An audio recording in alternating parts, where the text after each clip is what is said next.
Greetings, clan community guests and UN members. Welcome back to the United Nations News, the one and only news source for the Halo Reach clan, the United Nations. I am JohnsonIX, and I will be your host today. The United Nations has seen success in our 2.5 months of being operational. Activity has been great, and our recruiting drive has been strong amongst enlisted members of the clan due to our dedicated player base. Throughout the last few months, we have seen the return of many old UN members and some other notable community figures, which has helped the clan maintain its steady growth throughout this time. The UN is on its way to crossing the 100-member mark very soon, which will be a huge milestone for the clan. Reach's MCC release on both console and PC platforms has been a huge success. It was the #1 selling game on Steam and had high numbers of players watching Halo on Twitch, propelling it to the #1 most watched game for a few days after its initial release.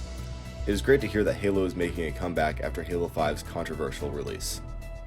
A few weeks ago, a practice raid with Sentinel went awry when small pointers in the ROE weren't followed by the UN defending team. The defending team believed these infractions to be severely minor and inconsequential to the outcome of the raid, so the game was not ended.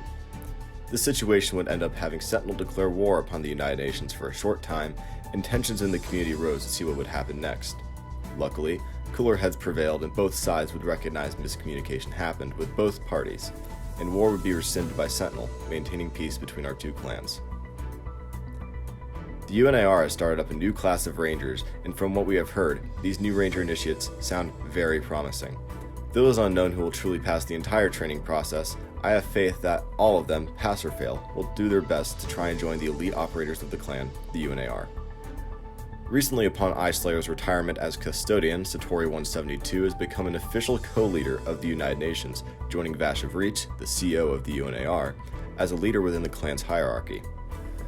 Icelayer would hand off custodianship to Vash of Reach, but due to legal conflictions within the UN Constitution, custodianship would be passed down to myself for the time being.